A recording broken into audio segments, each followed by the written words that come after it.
What's going on, folks? It's your boy again, Dr. Sean Thomas, back in the building. Episode 82 of the Be More Today show. We are back in the building. And folks, 82 episodes. This is going to be a special two-part edition of the Be More Today show, interviewing my running club, the Spartan Sundays Running Club, in our post-marathon edition. So for all you guys who've been following Be More Today, I appreciate you guys so much. As you know, we are a movement. We're growing, trending everywhere on Facebook and Instagram. We have a Be More Today Strava group that's on there doing fitness, whether you run, whether you bike, whether you jog, whatever it is, join our page and be on there as well. And on the Be More Today page, BeMoreToday.com, is everything from my book on Amazon, the podcast, which is now in 46 countries, and our YouTube page continues to showcase workouts in conjunction with our Spartan Sundays group. So subscribe to our page today, Be More Today and Spartan Sundays, and be inspired. I wanted to let you guys know also that in January 1st, we're doing a Be More Today 4-day challenge. My Steps to Greatness challenge I do every single year. This will be the second time we're doing it, so look out for that. It is coming. My quote for today is simple as always. To get through the hardest journey, we need to take only one step at a time. We must keep on stepping. Folks, if you are from New York, know about New York, have been to New York, you know the NYC Marathon just went down. NYC style, the 50th anniversary of the NYC Marathon. I'm rocking my medal today because we all got through it. And I wanted to make today special because the quote for this week is about a journey. And I had the pleasure of being with so many people who went through this journey with me. 24 people finished this amazing journey and got through it, and were successful and were integral in becoming that 1% that has done a marathon in their lifetime. So today's show is going to feature some of the participants in that marathon. There are 3 people who are missing. Racine, Marquise, and Heather will not be joining us, but congrats to those people as well. But I do have a number of people on the show today who will inspire you and will let you know that that Chinese proverb is right. To get through the hardest journey, we have to take one step at a time, but we must keep on stepping. And today, folks, my first guest is my guy. He's my go-to guy for many things.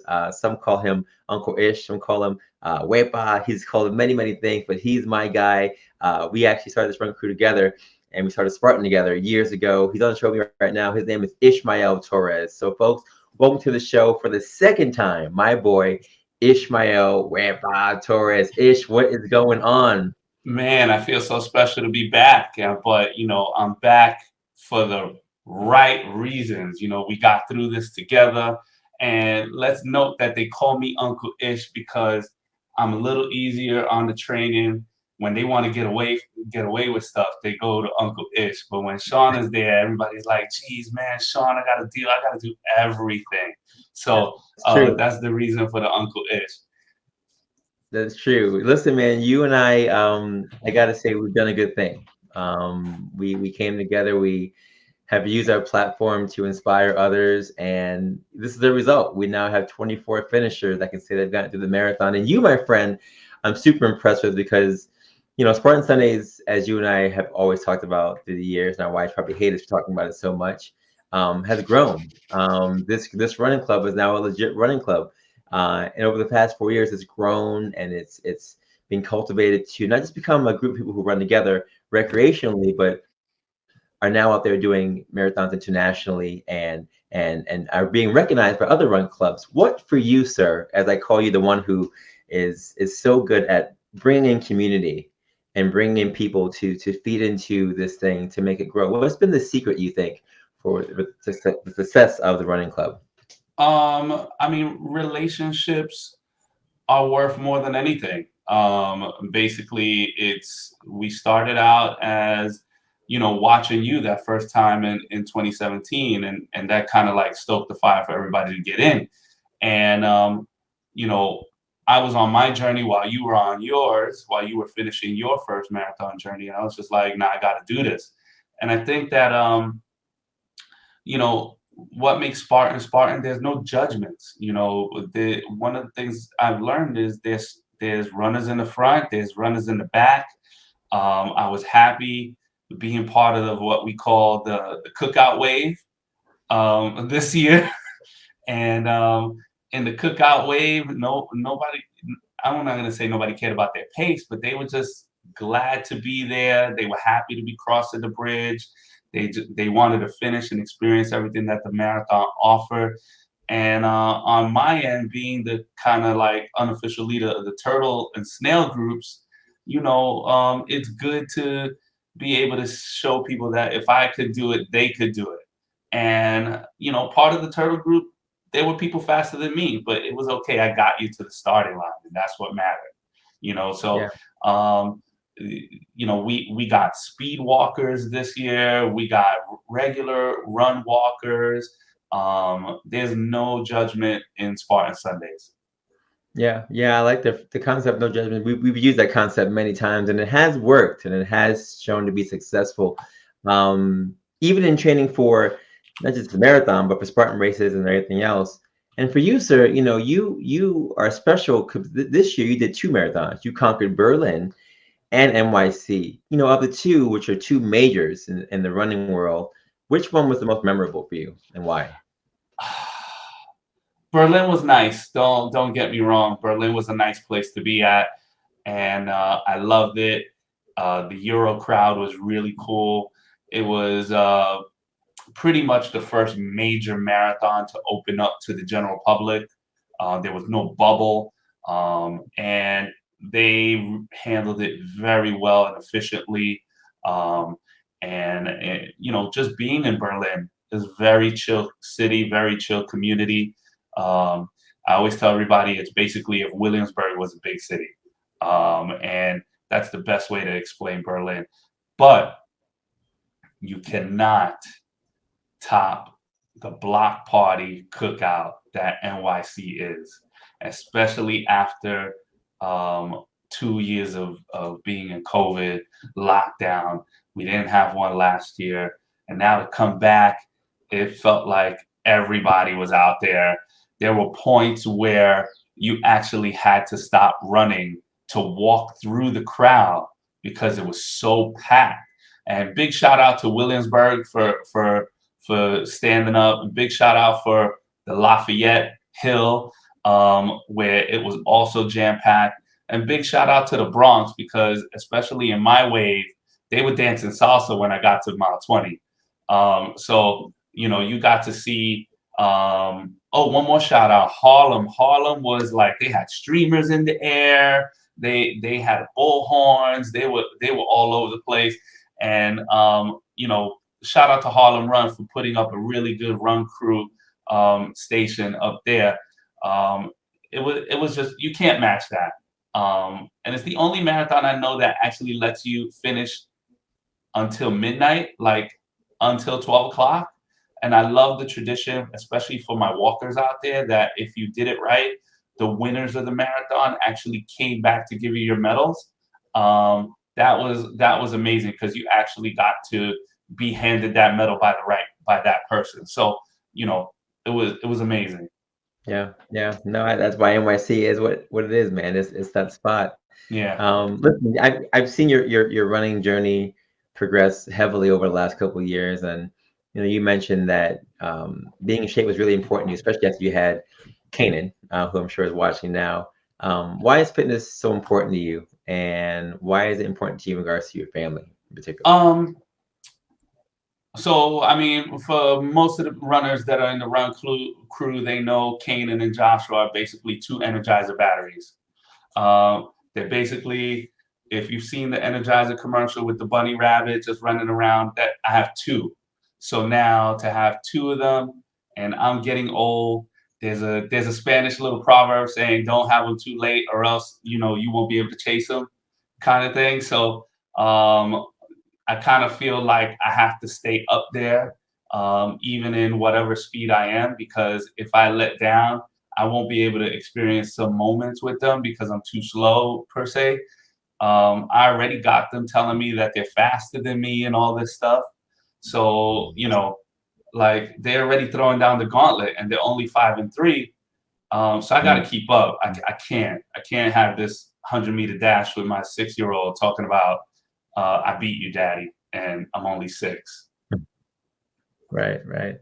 I hear that. I hear that. And yeah, as I have Sonali as well, we're in the same boat. So we're just trying to make sure we keep up with these guys as they continue to get older. So let's keep doing it together.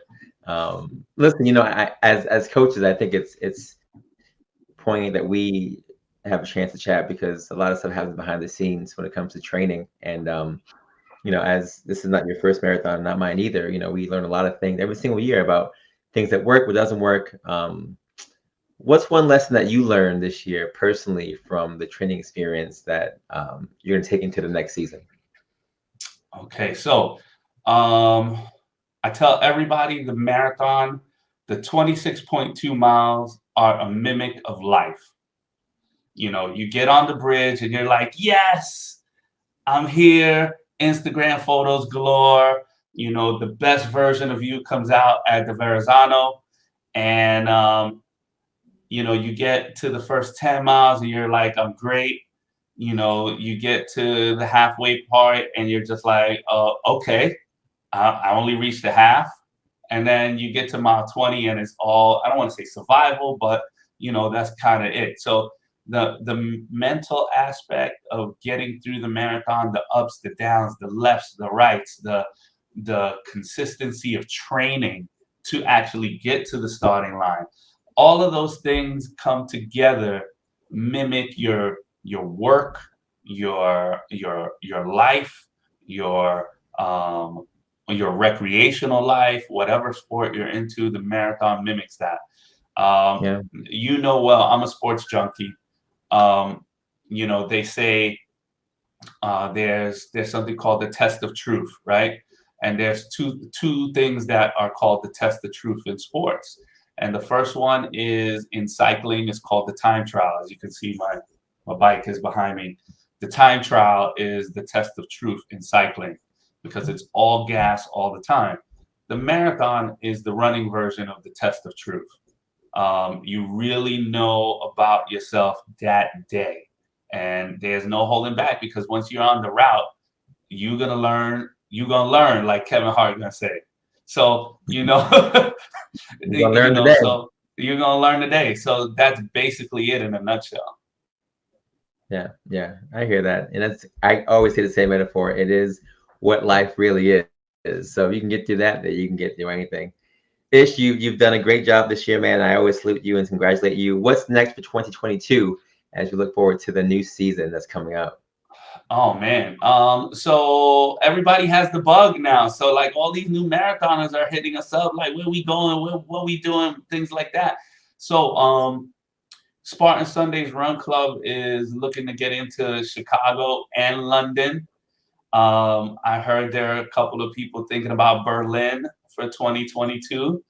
And there's a nice little race in Puerto Rico called the Lola Challenge. So it looks like we're gonna have some international Spartans for 2022. And I just want to shout out to Traveling Niece for hooking us up and sending us around the world.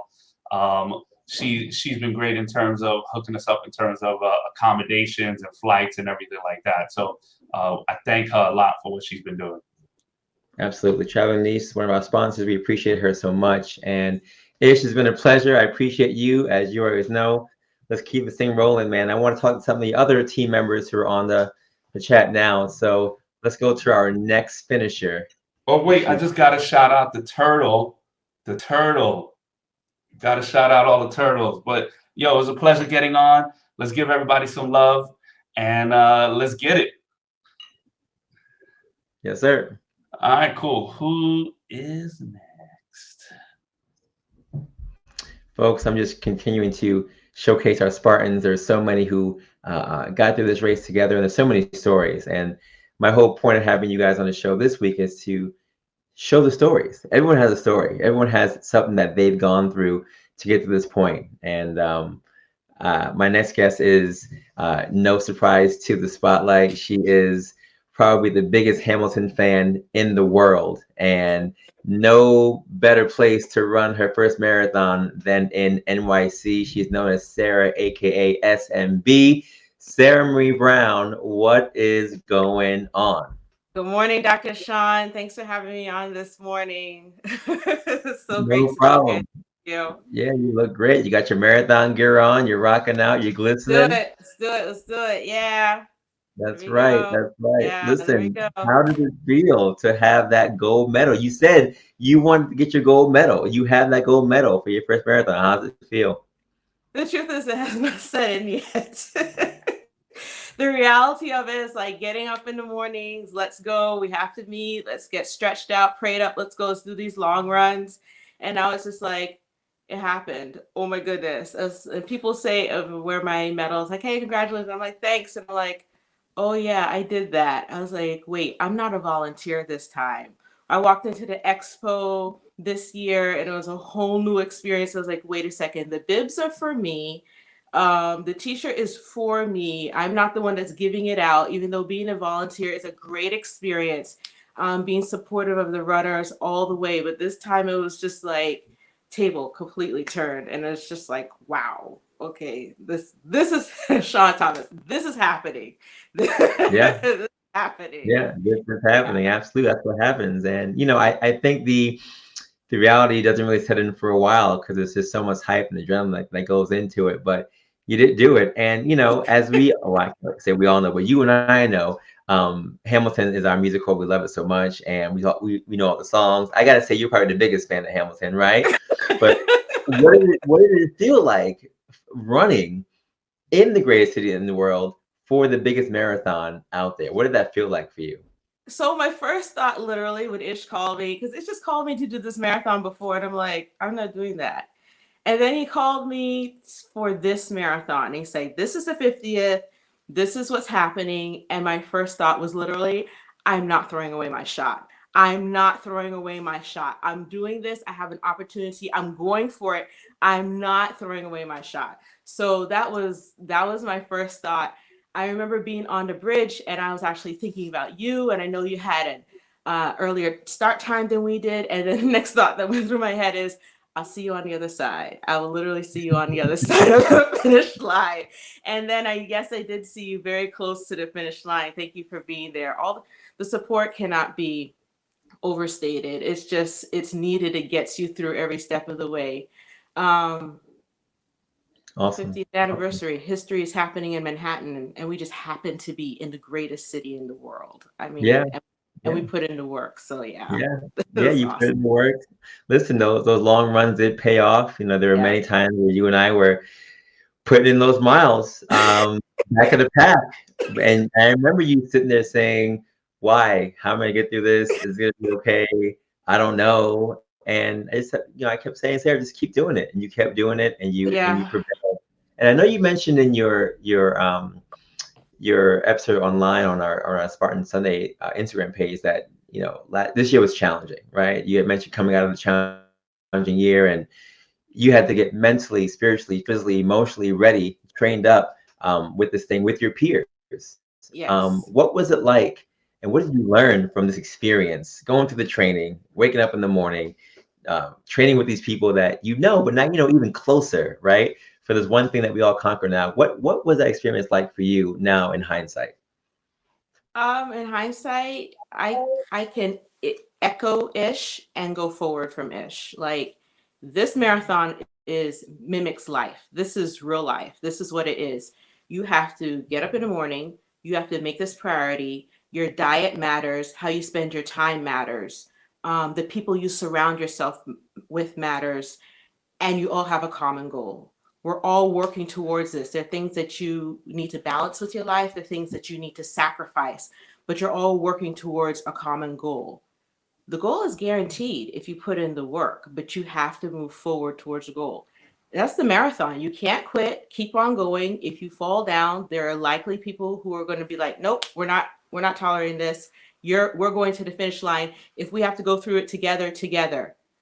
My gold medal, to my knowledge, looks like everyone else's gold medal. My goal was to finish. And in this life, our goal is to finish and to get to heaven. It matters who we surround ourselves with. It matters the messages that we put in our heads.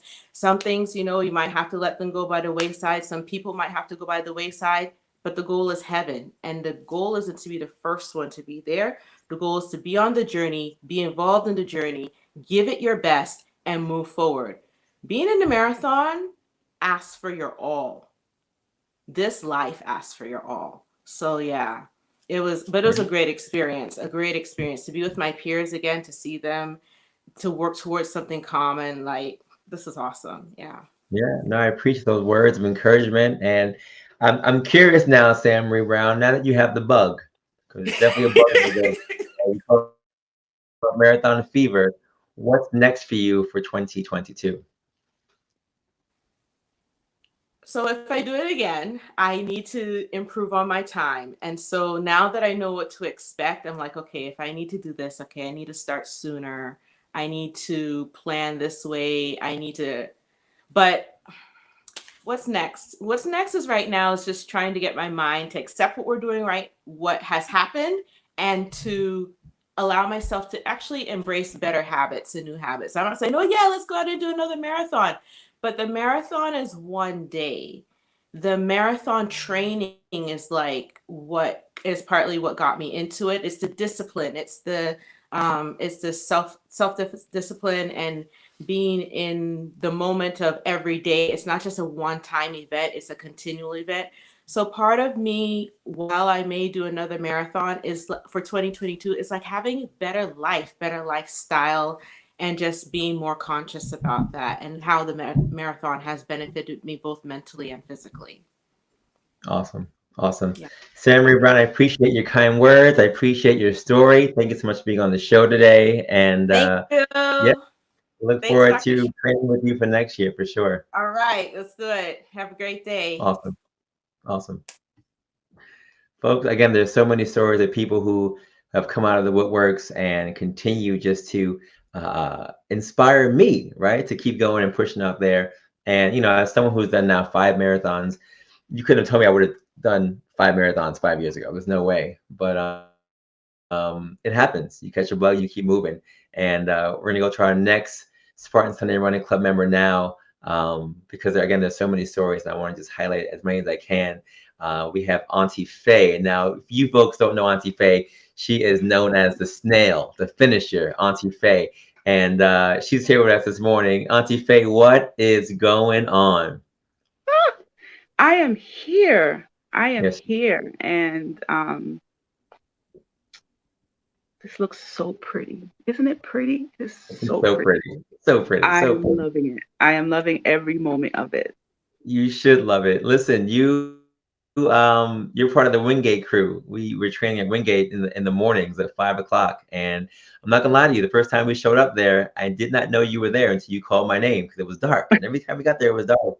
But you were putting in that work. You were putting in that work, and a lot of people didn't see you, but we saw you. We saw you every week at least doing something in the park, doing your thing. And you mentioned in your bio that one of the reasons you wanted to start running was to take your body back due to your experience with fibromyalgia. Can you just talk to the listeners about what fibromyalgia is so they have a better idea of what your journey was like?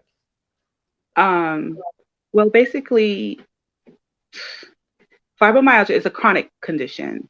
It causes pain in your muscles, in your joints, on your skin. I actually started having issues in my early 20s. Didn't know what it was tired all the time, was in pain all the time, different parts of my body, different feelings. And it wasn't until my mid 30s that I was actually diagnosed. I went through years of, people saying it was all in my head. Some going as far as saying I was lazy. And it came to the point where frustration and anger, because I knew I was not crazy. At one point, I actually thought that maybe I was having early onset of dementia, because there's this thing called fibrofog, where you forget things, you lose words. I could be in the middle of doing something and forget what I was doing, that kind of thing, And I remember going into the doctor's office and saying, I might have dementia. And she laughed and she goes, "You're way too young for that." So I was like, well, it has to be something. I need you to figure it out. And finally, I found a doctor who actually sat down and listened to me. And she contacted other doctors and they listened to me and ran tests and went through the process that they go through to figure it out because there's no one test that can say, oh, yeah, you have fibromyalgia. So we went through this process for a few months and I finally got an answer. Um, there's 7 types of fibromyalgia. I suffer from muscle pain, something called allodynia, and neuropathic pain. So basically, my pain are in my muscles. I also suffer with um, nerve issues where it literally feels like stuff maybe like things are crawling you, things are sticking you. Um, Pains on my skin where when I'm going through an episode, I can't be touched. I can't be hugged. And I'm a hugger. Anyone who knows me, I am a hugger. And that's one of the hardest things is that you can't, I'm very overly affectionate and I can't be affectionate when I'm going through an issue. Fibro fog is probably one of the worst parts of it because of the loss of thoughts and not remembering and not being able to truly voice what's going on in your head because everything is kind of just spinning around and you can't get everything out. Um, and sometimes people look at you and actually, I actually had one woman say, "Are you slow?" Because I couldn't find a very simple word to express myself. So, Mm. yeah, so that's the basic gist of Yeah. fibromyalgia. Yeah, I deal with a number of fibromyalgia patients, and it's tough because it's multifaceted. It's multifaceted, and it is super challenging. But like you said, as long as you know what's going on with you, there are many ways to mitigate the pain to get through whatever you're getting through. And fitness is helpful. Movement is helpful when it's not so acute, right? When you're having episodes when it's so painful, you can't do certain things. But when things feel good, movement does help. So, given all that you have shared about your fibromyalgia journey, why was finishing this marathon so important, and why was it so impactful to your life?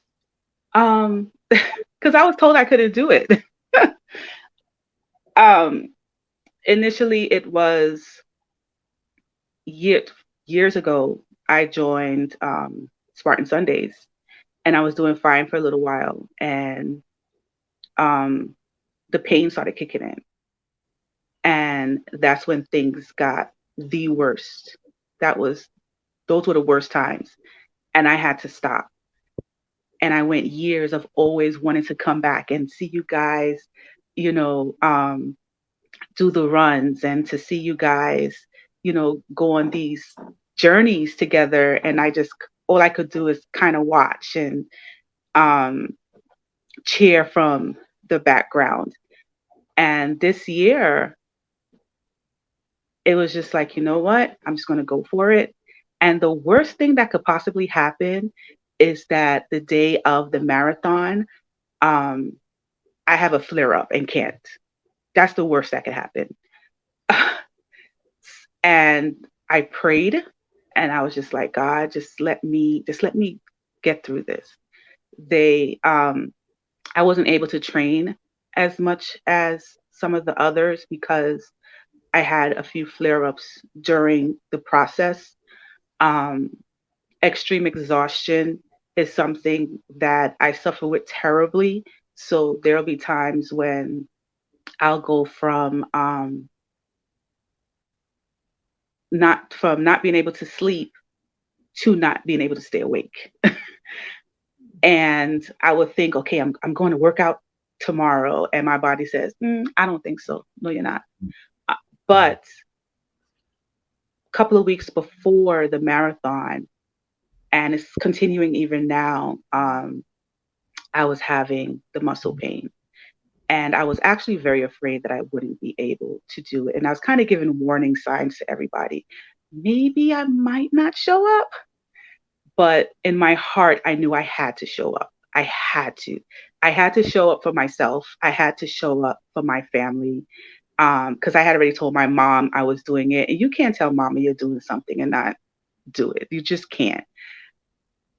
And the day of that morning of, I woke up and felt like I had a slight bout of the flu, in which that's one of a major symptom, that you feel like you have the flu, but you know for a fact you're not sick.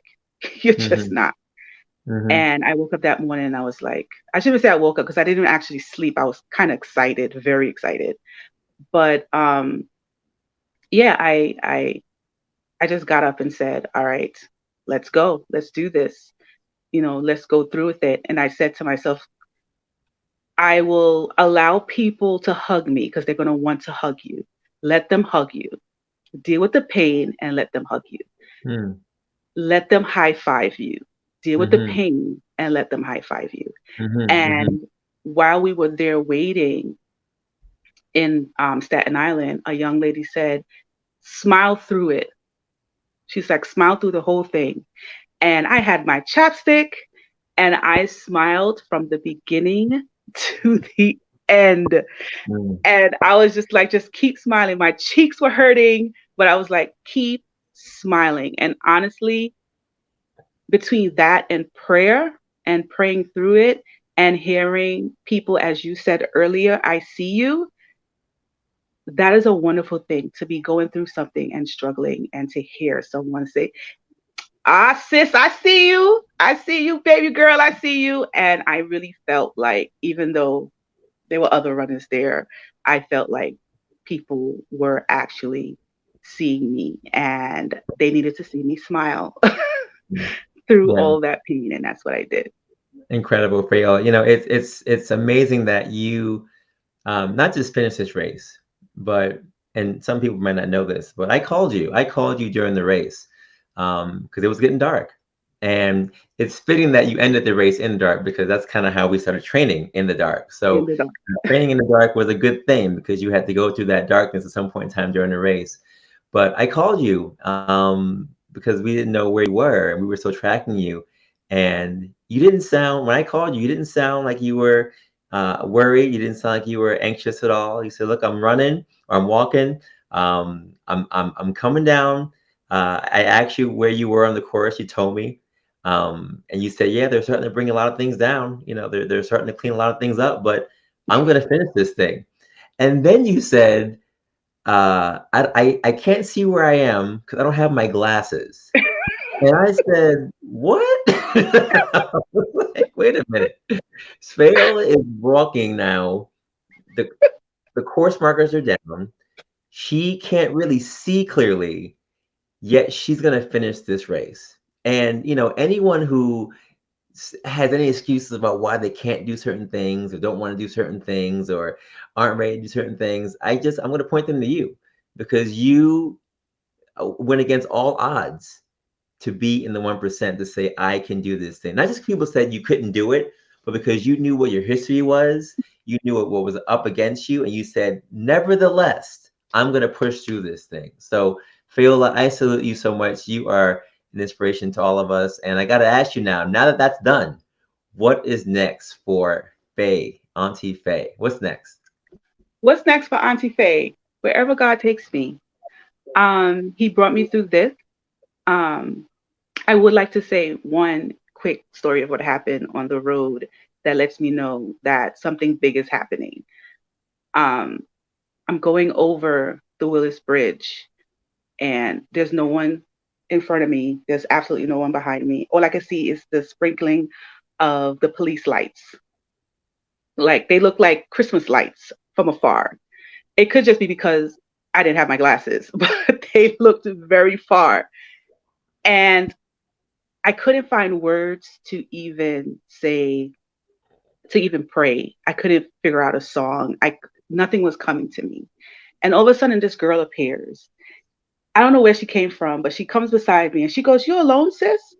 And I was like, "Yeah, but I'm all right." And she goes, "You're not alone. You're never alone. He's always with you. He's always there. Just those footprints are there. He is always there. He is always with you. Don't you ever forget that. He's always with Mm, you. mm, And that gave me the energy, the boost. I had to fight back tears. And just as quick as she appeared, she was gone. But I will always, always remember her, just like I mm. will always remember this race and I will always remember this process. So, whatever comes next, this was my foundation. And I thank each and every one of you guys for allowing me to come on this journey with you. Awesome. Awesome, Faye. I got to give a shout out to James Lamb because James Lamb, although he didn't run with us this year, he was integral in terms of bringing you out, bringing you out. And although he didn't That's run this my year, bro. I'm on the course. So shout out to James Lamb as well. And Fayola, congrats on being part of the marathon crew. You earned it. You did it. Rocked the medal with pride. And we will see you for our next season. Thank you so much, you guys. No Thank problem. Folks, I told you there's so many stories. Break out the tissues. This is gonna be that kind of a show. And the great thing about all the stories is that everybody's journey is different. Everybody goes through a different training process for the same race. Whether you come in first, whether you come in last, we all win. And it's life changing. It's life changing. And we're gonna bring our next runner up because again, there's so many stories I want to highlight that we have to bring us into two sections. Two sections for this.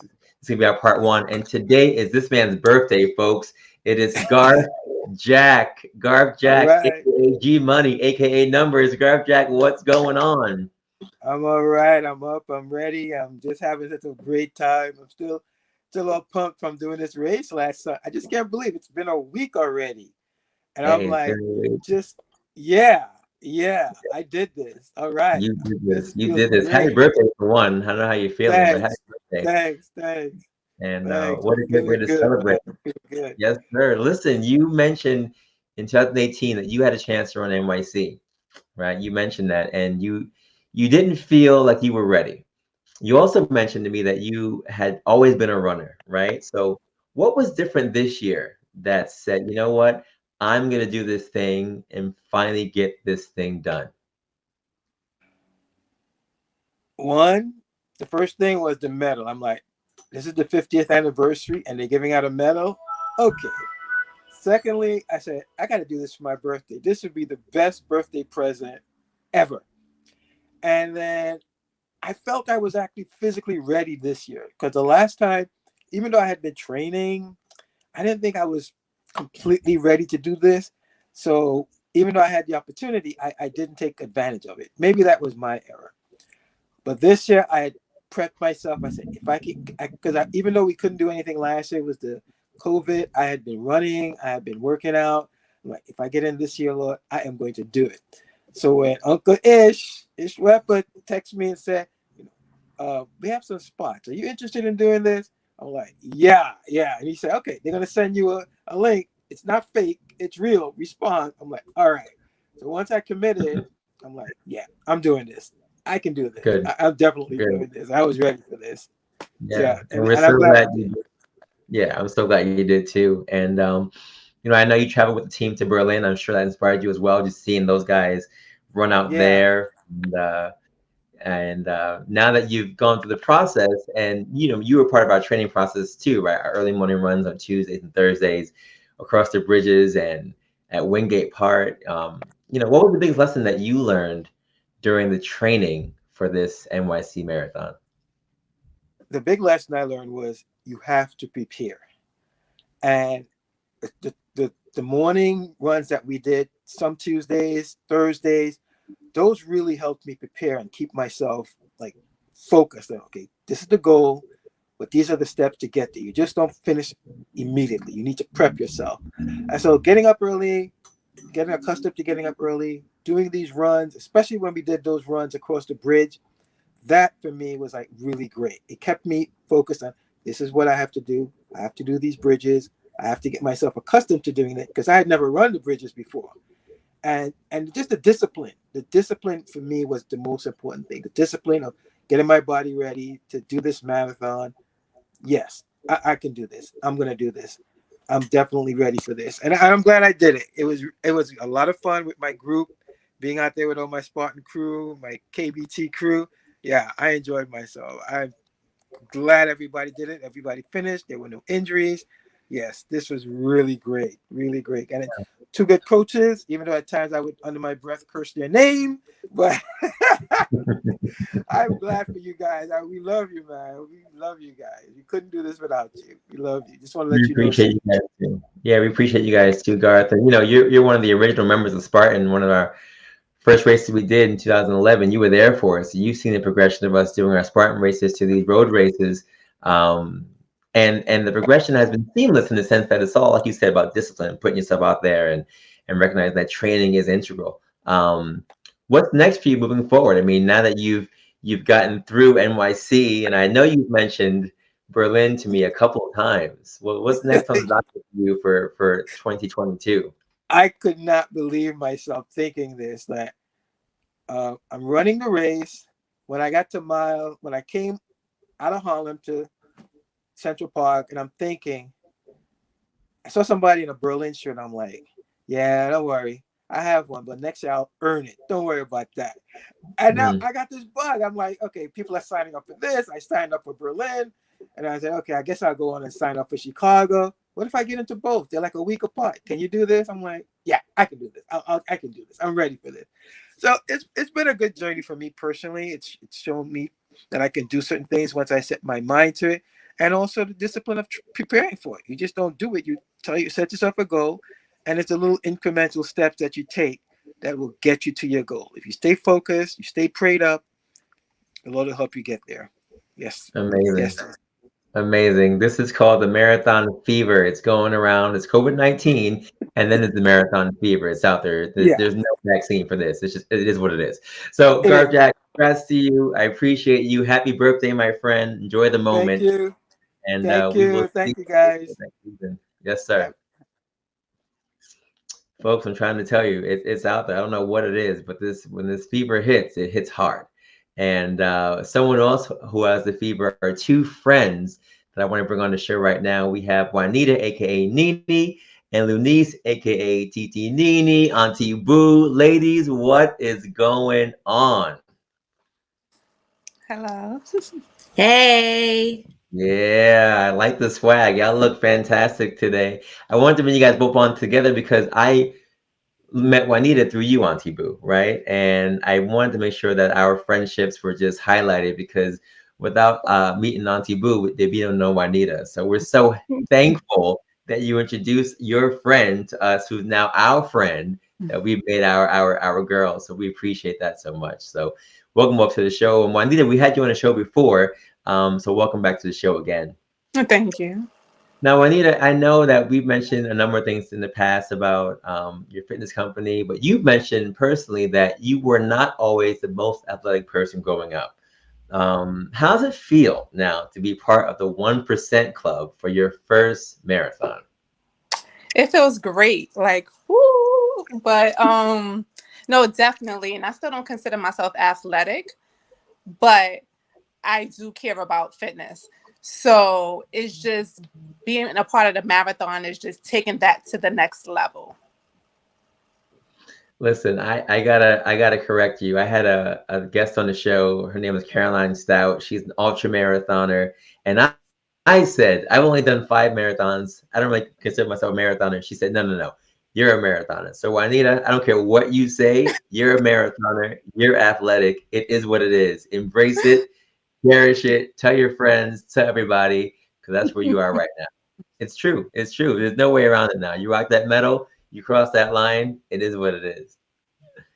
Auntie Boo, I got to thank you again for introducing us to your girl. But you mentioned also that part of your steps to greatness journey, right? Because you've done so many things with us, and I appreciate both of you. Folks that probably don't know, but we have a number of sponsors who sponsor the Be More Today show and have so from the beginning. It's actually these two ladies. They've been putting in a lot of support for the Be More Today show from its inception. So thank you guys so much for all your love. But Auntie Boo, I know that you've been so integral in terms of my journey with the Be More Today stuff, from my book to our challenges. And you mentioned even in the book that you were putting in these things that you wanted to do this race.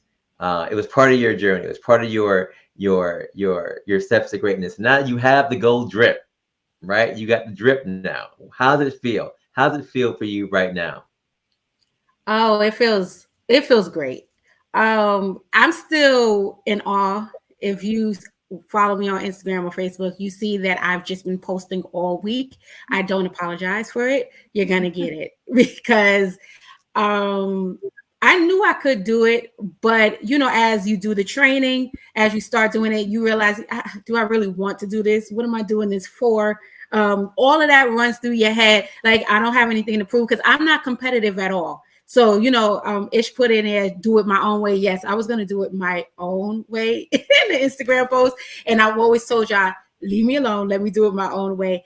But so it's like, it was really me being motivated with God on my side, telling me, just go, just go. And the thing is, what's so funny was I just wanted to do it because I wanted the medal. That's all I wanted, was the medal. And after seeing y'all cross the finish line in 2019, I just said, you know what? I think I could do this. But I was like, I'm going to walk it. But, practicing with you all, I started running more and realized the benefits of running. So I'm just happy that I actually did it. I challenged myself. Juanita's part of the reason why I'm doing this too, because when y'all gave us the invitation, I was just like, I don't know. I already gave up because of 2020, and then for 2021 to come, I was just ready to do 2 halves and call it my marathon and do a day. But she was like, no, this is favor. We didn't have to do the 9+1. We got the invitation. Let's just do it. And I was just like, okay, I'll do it. Yeah. And you did it. You did it your way. Like everyone does the race their own way. I mean, that's the beauty of it. You can run it. You can walk it. You can be in a wheelchair. You can be on crutches. You can walk it backwards. I mean, everyone does what they have to do to get that drip. And yeah, I mean, you see my medals here. That's why I do this stuff. We do it for it's training is fantastic, but there is something about the accomplishment of getting a prize after you've done something. And I'm not gonna lie to you, there's some races where I don't even do because I'm like, oh, what's the, oh, there's no medal? Okay, no, I'm good. And sometimes you need that motivation. You need that to get you to train and to push for those things. So there is nothing wrong with trying to get that drip, whether it's gold or whatever it is. So keep doing that. Keep doing that for sure. Listen, Juanita, back to you. I know that on season 1 that we talked about, coached by Cabello, right? And you proved that this marathon can truly be done, right? I know you have your own following with your clients. What has been their response to your journey for your newest accomplishment? Nothing but love, support, and just really like I'm their superhero. And I'm like, no, if I can do it, you guys can do it. So I think it gave them a little push to see, because I was very vocal with my knee starting to hurt, telling them I had to walk this. So letting them know it doesn't have to look like everybody else. And that's just with your own health journey. It doesn't have to look like everyone else's, but you have to start. And I think them seeing me pick a goal, work through my goal, and actually achieve the goal, and that's where we start at the beginning of the program, just gave them the motivation to like continue trying. Yeah. And again, it's crazy because a lot of people mentioned when they saw Arthur and I run in 17 that sparked them to want to do it. So you never know how your training and how you crossing that line and you showing your medical to your friends and family may inspire somebody else in that same group that you have now to say, you know what, I can do it. If Denise can do it, if Juanita can do it, then I know I can do it. So it's an effect that keeps going down and down the line. I would just say continue to do that and continue to inspire people no matter what goes on. Auntie Boo, you actually put in your Instagram post that a quote, Habakkuk 2 verses 2 and 3 was the vision for you, and that this was the appointed time, seeing you cross that line, and that's actually something that I put in my book, the same Bible quote. What have you learned from this experience, right? This training experience, this time frame of looking at where you were, seeing where you are now, and the vision that was put out there from the beginning. What have you learned from this entire process, if anything? I've learned that anything is possible. What you think is impossible, God says, no, it's possible. Because like I said, it was in 2020. We, before the pandemic and everything, I was just like, okay, I'm going to do this. I'm going to do this. And when the pandemic came, it was canceled. And then even because I remember we also put in a lottery for the London marathon, and that didn't go through too. So I was just like, okay, maybe it's just not meant to be. And that's why I said the appointed time. It's not meant to be. I don't need to do a marathon. And remember, I already wrote this down. And I want to just encourage people, when you have goals, when you have things to do, you say this in your book too, write it down, write it down, because it was so funny. I went back to the book and I looked at what I wrote down, and I said, I really did say I was going to do this marathon. And now I'm doing it. Even when I felt like a week, 2 weeks before the marathon, I had a bad sciatica, like I would say attack, because it attacked me. And I really thought I might not be able to run this. And I was like, no. And Dr. Sean, you give me different ways or different exercises and stretches to do. I went just crazy, and I just started doing it every day, twice a day, anything you said for me to do. So by the time it was time to do the marathon, I was ready. And I still have issues with the sciatica, but it's getting better, because now I'm like, okay, I have to be more disciplined. So this tells me to be more disciplined. It also increased my faith, because now it's like, if you can do this, and this right now is one of the most challenging things that I've done in my life. So if I could do this, then anything's possible. The business adventures, anything that I'm planning can and will happen. I just have to do the preparation, keep on moving. Even if you get stuck a little bit, or you feel like, oh man, this is not going to work out, just keep pushing, keep praying, keep doing whatever you have to do in order to make sure that it works out. So it's been like an eye opener for me. Yeah, so that's a big statement. Listen, both of you mentioned that you, as part of Spartan Sundays Running Club, it embraces all speeds, bodies, shapes, sizes, etc., abilities. But running was not the first option or the first even thought for either of you. How has this running club changed your perspective on running? Juanita, you go first. Okay. So it lets me know that I can do it, right? And that's just been a thing. Everyone can run their own race. You don't have to be a specific size to run. I mean, I have heard people say, oh, well, runners are lean. And I don't consider myself to be lean at all. But you see, during a race, you see all types of body sizes, and they're doing it. I mean, and they're running, not just walking, they're running. So you train your body to do anything, no matter what size you are. You might have to start off walking and then you go to a jog, but just becoming part of the running club and you guys embracing all of us and instilling that trust that you can get through the finish line, no matter how it looks like. There's no judgment. That changed my perspective on running, which also just changed my perspective regarding fitness overall. Auntie Boo? I still hate running. I'm just going to be honest with you. I still hate it. I hate it. I do not like it at all. But I do see the benefits of running. And that's what's pushing me. And sometimes the benefits outweigh our hate for it. And when you want something, or because it's not just, just the losing of the weight and the trimming down, but just the meditation that you have, like just that time. It's such a good sort of therapy, especially during the pandemic when you're stuck in the house and so much stuff is happening. You're hearing all of this stuff about death and everything else. And I take that time to listen to podcasts and Be More Today. I listen to the Words for Life podcast. I listen to sermons from, Steve Furtick and Mike Todd and Dr. Darius Daniels. And I listen to different kind of things. And even from our church, sometimes I listen to Dr. Charles Wesley Knight and just listen to stuff. It's kind of like my way of connecting with God all over again. And I usually like to do it first thing in the morning. And also for him to remind me of some things. Sometimes I forget my headphones and then I'm like, oh, so you want to talk personally to me now, God. Or my headphones will just go off and I'm like, I charged it. Or you want to talk personally while we're running. And so it's kind of a devotional time for me. The running and I'm actually proud of myself that I'm still doing it, even though I hate it so much.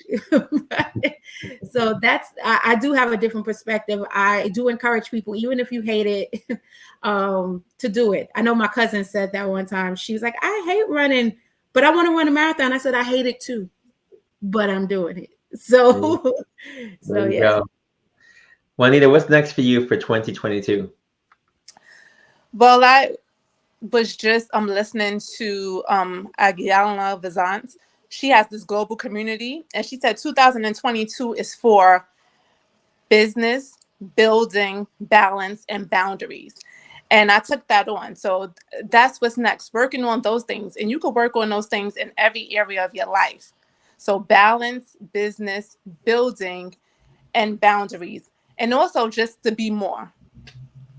I love it. Ananti Boo, same question. I'm going to continue running. Okay. I'm going to continue running. I'm actually debating about this first. I don't know why I'm saying this. I'm debating about this first half marathon in January. And only because you said they have a nice hat and they have a nice medal. So that's the only reason why I'm thinking about it. Because it's like a half is nothing. That's it. Okay.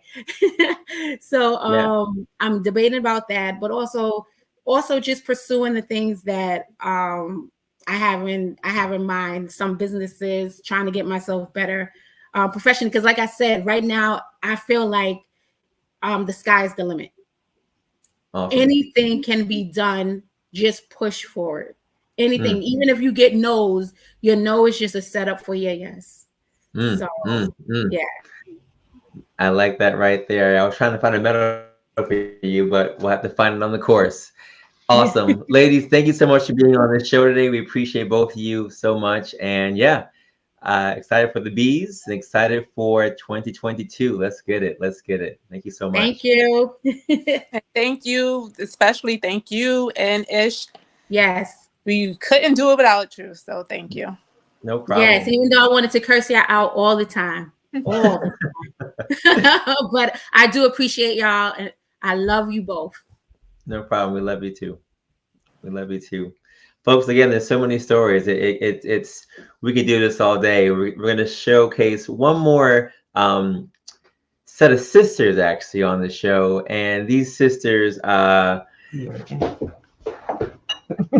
we could do a whole show on their lives in general. It's like that. We are in the presence of the White sisters. We got Veronica, aka Lady V. We got Sylvia, aka Silly. And Vanessa, aka White Glove Fitness. Ladies, what is going on? How are we? Hi, how are you? Hello, how are you? So good. nice to see you. All you guys together. Yes, it's so good to see all you guys together. It's been a week since the Epic Sunday, and everybody's rocking their medals, and everybody looks so fantastic. And I want to have you all on the show together because I feel like the three of you are a powerhouse team. And I thought it'd be awesome to have you all on together because I don't think a lot of people know about the White sisters in general. So the world needs to know about you guys collectively. So I'm gonna start with Veronica first. So Veronica, you mentioned, you ran when you were younger, but you experienced a lot of knee issues. And as someone who's had knee issues also, I relate very well to that. And you said it forced you actually to stop running. How did your knees feel during this race as your first marathon? Well, they were pretty good. I can't complain. That it was since I was speed walking and not really running, I made sure I took care of myself.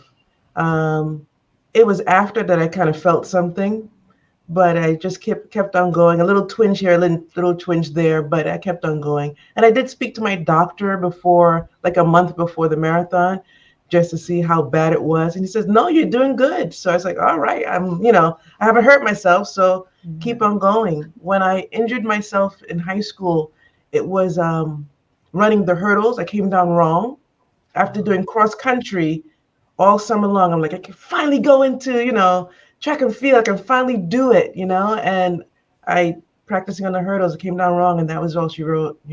So. Well. So the fact that you even got back out there and started running, even speed walking / running is incredible by itself. I mean, that's great. Yeah, that's great. Sylvia, I know you also were faced with a decision to run or not to run, right? This race about a month ago. You and I had a conversation where you were on the fence about even doing it. What was the deciding factor for you to commit to say, I'm doing NYC this year? Well, it's interesting that you should mention that, Sean, because I felt that during the year I didn't train as I should have. And when the opportunity came about with Ish saying, "Oh, we have the slot available and you can run with your sisters, wouldn't that be great?" And that was so enticing. And then training with Vanessa, I then felt something in the gym and the twinge, but listening to your body is important. I did not ignore it. I went to my orthopedic surgeon and had the MRI and found out that I had a meniscus tear. And depending on how bad that tear is, will determine whether you have surgery or let it heal on its own. After speaking with you and, really having that hands-on approach that you do so well and your staff, and following the instructions, the exercises, doing the PT there on site and at home, and listening to my body. A lot of people said, no, you shouldn't do it. But I said, the opportunity is now. When will I get another opportunity to be with my sisters? It's the 50 years of the 50th anniversary of the New York Marathon. I feel good. The flexibility was coming back. And instead of running, I would walk. I said, now's the time. Now's the time. Incredible. That's inspiring by itself. And I know a lot of people would have probably said, oh, there's always next year. But, as we all know, tomorrow is never promised. And the fact that you said this is the year, what better way to do it with your sisters in NYC at this time? So I'm glad that you stepped up to the task and you got it done. Vanessa, White Glove Fitness, I've had you on the show before, so welcome back. We appreciate you. Thank you. You and I have done a number of things together in terms of fitness for various conferences and what have you. You've also been on Spartan Sundays doing stuff for us. But I know you had a hand situation this year that kind of threw you off. How did that affect your training for NYC? Well, actually, I thought it was going to slow me down because when I first had the incident and I was doing burpees, running backward, and I somehow just threw my hands out and, of course, braced my fall with my hands, I thought it would really inhibit my training. But after 2 weeks and seeing the orthopedist and getting a splint up to my elbow, I went right back to the gym. So I was running out there with the splint on, 16 miles or whatever, with the splint all the way up to my elbow, and just making sure that I kept going and back in the gym doing, our strength training. And so it didn't, I want to say it didn't inhibit me at all. I of course, I feel that it's there because I have the brace on, and now I have to have corrective surgery because it's now completely healed, but not in the way that I can do a push-up or even grab something. So that might put me out for a few weeks going forward, but it didn't really inhibit me at all out there during the marathon. Incredible. So many stories. Ladies, I'm really impressed by all of this. And, I'm curious, Veronica, you talked about before beating cancer, right? You beat cancer, and now you can say you crossed this marathon also off your bucket list. What's one of the major lessons you learned about yourself during this training process for this year? What I learned is that just to say this again, God beat cancer. I didn't beat anything. I just leaned on him because I didn't do it, and he helped us get over the finish line for sure. The lesson I learned is that if you want to do something, you have to put your mind to it. There are so many excuses in my head why I couldn't train on my own because I live a little bit ways from you guys and away from Sylvia and Vanessa because they're in the Bronx, I'm in Queens. And the community is so important because when I heard, and I joined late and always, I joined sporadically, but we have a call for Spartan Sundays Run Club. And I heard that Lunice made a plan to get up early to run. Because me, I was like, I got Ezekiel, I got to work, da da da. But she made a plan, like lay out your clothes beforehand and run. I said, you know what? I can do that. And I don't even think that she knows that she inspired me to make sure I got myself together. But she did. I got my behind together, literally. And I started getting up at 4:30 in the morning to make sure it happened. And you just decide that you want to do it and you get it done. And next thing you know, that was my thing, getting up 4:30, 4 o'clock in the morning, get it done. When I had to do my 20 miles, I did it by myself. First thing, got up 4 o'clock in the morning on a Sunday, started, finished by 12. Okay, done. I just did it. And it was we need to lift each other up as a group in all things. But in particular for this marathon, the inspiration of the whole group, whatever we were going through, we just said, but we're going to do it and we're going to make a plan. And that's what kept me going during this marathon. Yeah, absolutely. A lot of people don't know or don't see the hours that go into the training behind the scenes, right? The early morning time, the after work time, even between work time that really goes into logging these miles. You said 10 miles, 15 miles, 20-mile runs that you're doing, especially toward the latter part of the training period. So, it's easy to say, oh yeah, we got the medal, is great. And, I can't do that. But if you don't see the process that goes into it, it makes sense when you see that. But all people see is just the medal, and all they see are the accolades. But so much happens on behind the scenes, and especially, when there are injuries, right? When people get hurt, and then you're talking about dealing with injury while you're training, right? Training through pain and discomfort and trying to figure out, well, should I go out today? Should I not go out today? Should I rest on this day? It's a lot of stuff that goes into all of these things. So it's a bigger growth process that I think more people really get a chance to experience until you've actually done it. But when you've done it, you just appreciate it so much. And then when you see people who are running like 2 hours and 2:30, you're like, wow, what are they doing? That is what we're doing now, but like on just a different level. There are levels to this thing, right? They're doing it on a grander scale. So it's mind-boggling to see where this thing can go. But it's all the same. Like you said, Veronica, this weekend, where you come in first, you come in dead last. You same medal. Same medal. So it's amazing in that aspect. Sylvia, what was the most memorable part of the race for you? That's an interesting question because there are so many that I could bring to my mind and share with you all. But I must say, Vanessa and I work out with, I must say, Steve B. And Steve B, we owe so much to him, as well as to Uncle Ish and to Dr. Sean. But Steve B gives you the head mantra. He gives you, don't stop, keep on going. You got this. You can do it.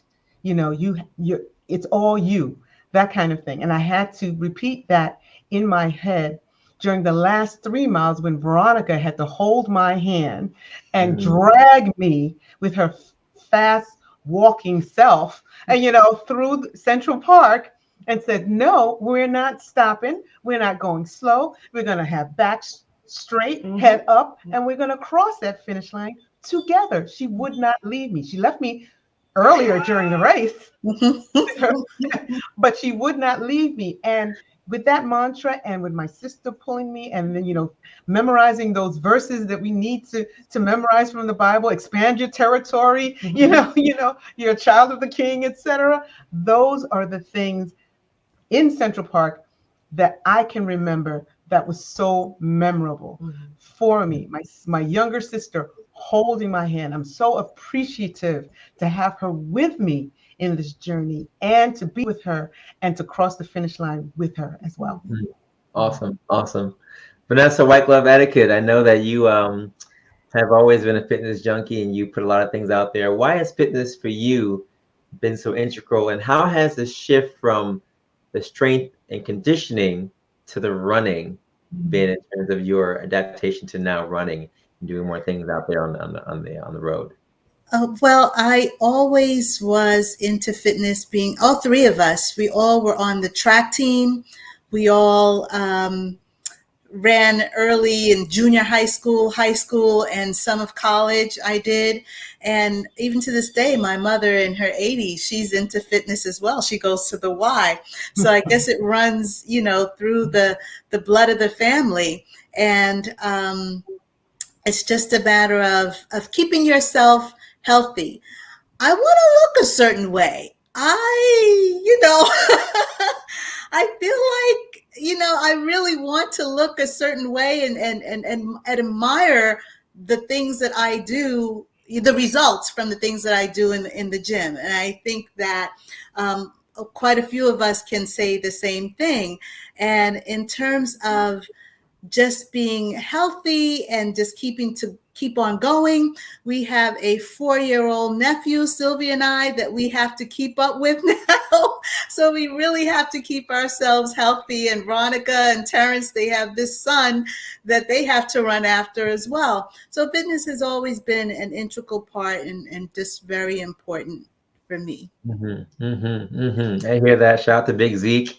Shout out to Terrence as well, my guy. Now I gotta bring this up because it's only right. Veronica, I was there at the end when you guys were coming across Central Park, and I was with your husband. I was with him, and we were both cheering you on. And I said, Terrence, you want to do it again? He said, Nah.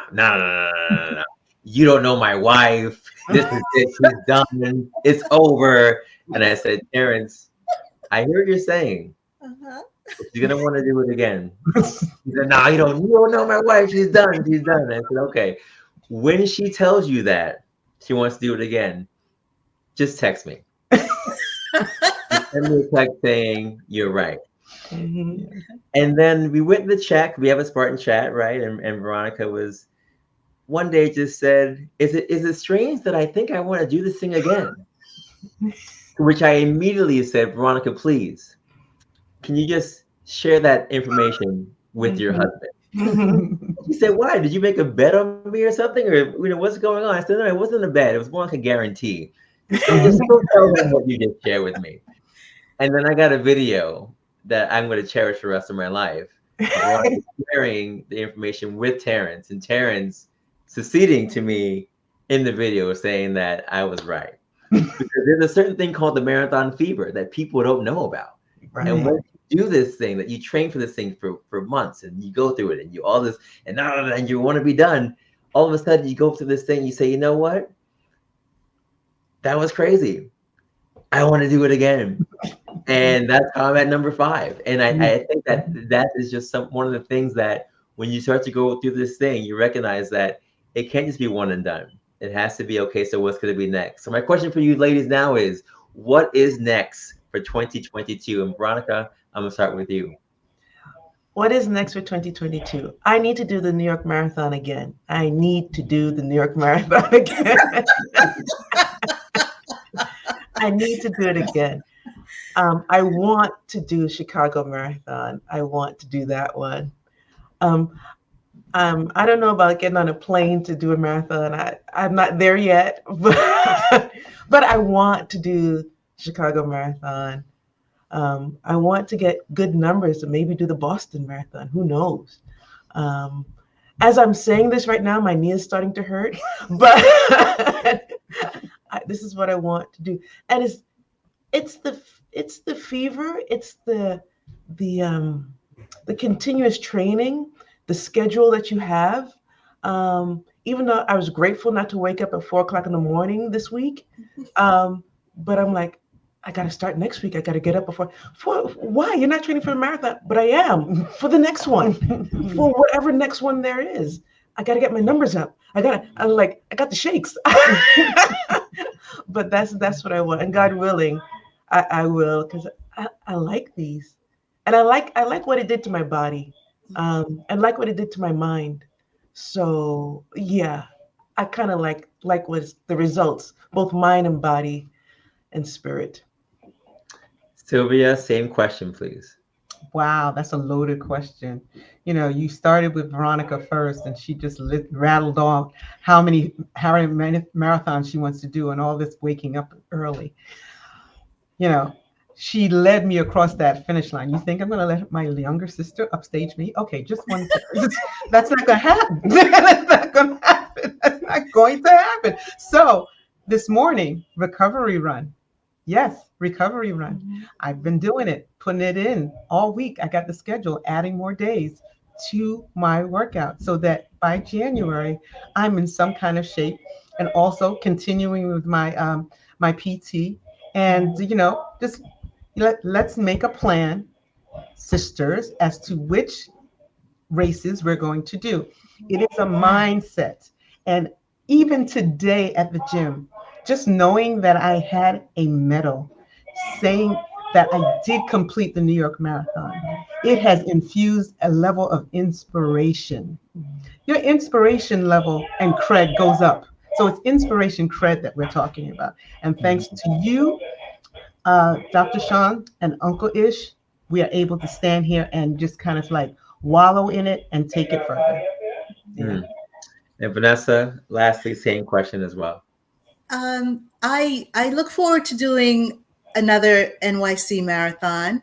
And I said that this one was going to be the last, but because this second one wasn't as intimidating as the first one, Ish was very instrumental in laying out the groundwork, and being that we knew the route beforehand, it was like, okay, we're here. We did this 10 miles here. We did this 16 miles here. Or we did this. So it was just a matter of just getting through it. So wanting to do that, also wanting to do Chicago as well, and possibly Tokyo. I don't know why I threw that in there, but I thought about it. I'd like to take a vacation to Tokyo. So to do that, that would be awesome. And that's what I'm looking forward to, just doing another marathon, strengthening my quads, my hamstrings, all of us with our knees, knee issues.